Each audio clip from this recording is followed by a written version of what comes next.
Кыргыз Республикасынын президенти, куралдуу күчтөрдүн башкы кол башчысы, өзү курам аскердик техника жана курал-жарактарды көргөзүү иш-чарага даяр.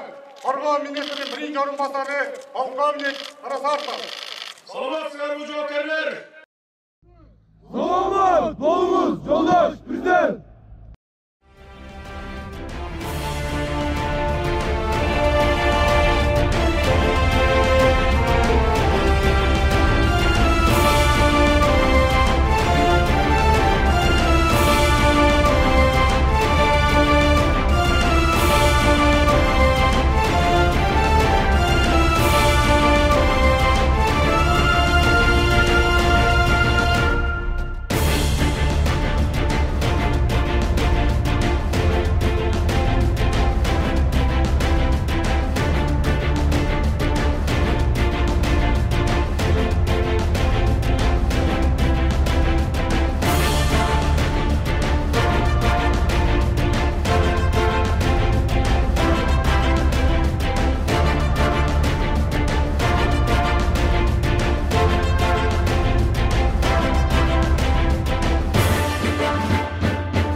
Куралдуу күчтөрдүн ишмердигин ар тараптан өнүктүрүү, айрыкча анын аскердик мүмкүнчүлүгүн жогорулатуу боюнча чечимдер кабыл алынган.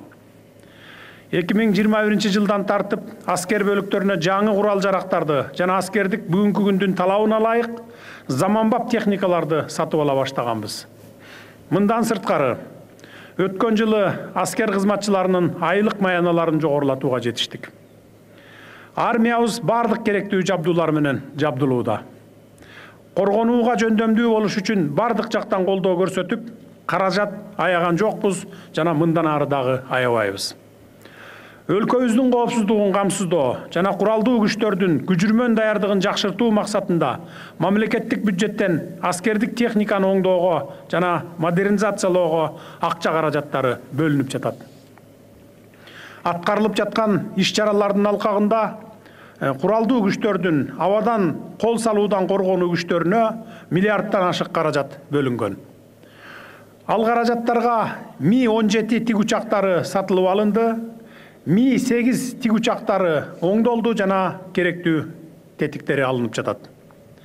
Андан тышкары өткөн жылдын 4-кварталында Белтехэкспорт жабык акционердик коому менен С-125 зениттик ракеталык комплексин, С-125 Печора-2 БМ зениттик ракеталык комплексинин деңгээлине чыгарып, модернизациялоо боюнча акча каражаттары бөлүнүп берилип, Белтехэкспортко которулуп, келишим түзүлгөн. Азыркы күндө келишим боюнча аталган комплекстин биринчи партиясы алынып келинип, сиздерге тапшыруу алдында турат. Буга чейин дагы абадан коргонуучу заманбап аскер каражаттары сатып келинген. Ошондой эле куралдуу күчтөрдү керектүү автоунаалар жана автотетиктер, курал-жарактар менен камсыздоо максатында тийиштүү каражаттар бөлүндү. Куралдуу күчтөрдү чыңдоо, аскерлерибиздин ар тараптуу камсыздоо, күжүрмөн даярдыкты толук кандуу каржылоо үчүн зарыл болгон каражатты бөлүп келгенбиз жана мындан ары дагы каржылоону уланта бермекчибиз.